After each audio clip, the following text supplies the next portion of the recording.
ഉസ്താദിനെ വിമർശിക്കുന്നവരുൾപ്പെടല്ലേ.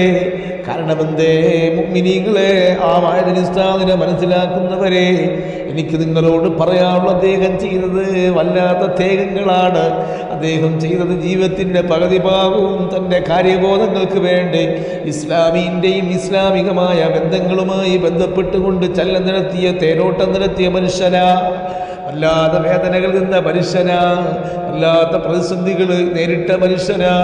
ഇന്ന് അദ്ദേഹത്തെ പോലെ പ്രതിസന്ധി നേരിട്ടൊരു പണ്ഡിതനെയും കാണാൻ കഴിയില്ല.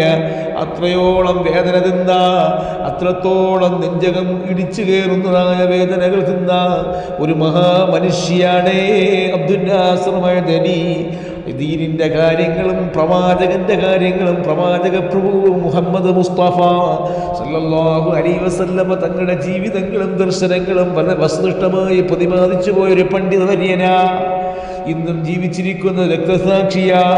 എത്രയോ കൊല്ലക്കാലം ഒരു കോടതിയും അതാ വെറുതെ വിടാതെ വല്ലാതെ ഭീകരമായ അവസ്ഥയിലേക്ക് ജയിലടക്കപ്പെടുകയും വീട്ടുതടങ്കടക്കപ്പെടുകയും അവസാനം നിരപരാധി എന്ന് പറയുകയും അവസാനം അതേ ആട്ടിനെ പട്ടിയാക്കി, പട്ടിയെ പേപ്പട്ടിയാക്കി അടിച്ചുകൊള്ളുന്ന അവസ്ഥ വരെ അബ്ദുൽ നാസർ മഅദനി ഉസ്താദിന്റെ മേലെ ചുമത്തിയ കുറ്റങ്ങളാ.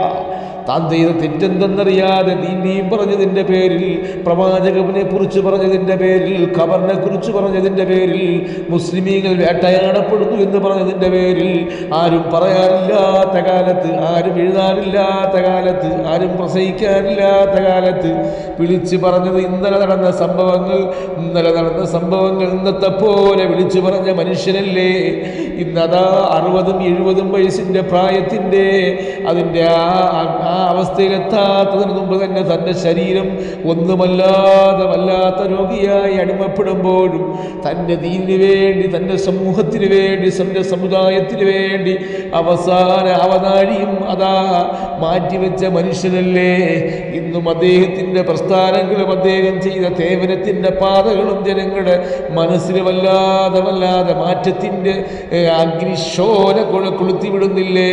കാരണം എന്തേ? അദ്ദേഹം ഈമാനുള്ള മനുഷ്യനാ, തഖ്വയുള്ള മനുഷ്യനാ, അർപ്പണബോധമുള്ള മനുഷ്യനാ, കാര്യദർശിയുള്ള മനുഷ്യനാ, പക്വതയുള്ള മനുഷ്യനാ, തഖ്വയുടെ ഉടമസ്ഥതയുള്ള മനുഷ്യനാ, താനൊരു തെറ്റും ചെയ്തിട്ടുള്ള ബോധമുള്ള മനുഷ്യനാ. നേരിട്ട് കണ്ടാൽ അറിയാം മനുഷ്യൻ്റെ സ്വഭാവം. എന്തൊരു സ്നേഹത്തിൻ്റെ, എന്തൊരു അനുഭൂതിയുടെ. നമ്മൾ പല പ്രവാചകരെയും കാണുന്നുണ്ട്, അഴിക്കോടിനെ കണ്ടവരുണ്ട്, അതുപോലുള്ള വല്ലാത്ത പ്രഭാഷണം നടത്തിപ്പോയ പലരും കേട്ടറിഞ്ഞവരുണ്ട്, കണ്ടറിഞ്ഞവരുണ്ട്.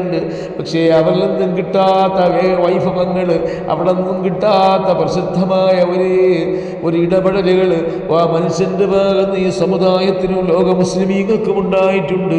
അല്ലാഹു ആരോഗ്യമുള്ള ആഫിയത്ത് കൊടുക്കണേ അല്ലാഹ്. മരണ പോരാട്ടങ്ങൾക്ക് വേണ്ടി സഹിക്കുമ്പോഴും തൻ്റെ ശരീരത്തിൻ്റെ വേദന അറിയാതെ, മനസ്സിൻ്റെ വേദന അറിയാതെ, കരളിൻ്റെ വേദന അറിയാതെ എല്ലാം ചെയ്തുകൊണ്ട് മുന്നേറുന്ന ആ മഹാമനുഷ്യക്ക് ആഫിയത്തും ആരോഗ്യവും രോഗശമനവും കൊടുത്ത് വീണ്ടും ജനങ്ങളിലേക്ക് ഇറങ്ങിക്കൊണ്ട് പ്രബോധനം ചെയ്യുന്നൊരവസ്ഥ ആ പണ്ഡിതവര്യന് നീ കൊടുക്കണേ അല്ലാഹ്. بحق أولاد النبي صلى الله عليه وسلم، بحق أزواج النبي صلى الله عليه وسلم، بحق آخر بيت النبي صلى الله عليه وسلم.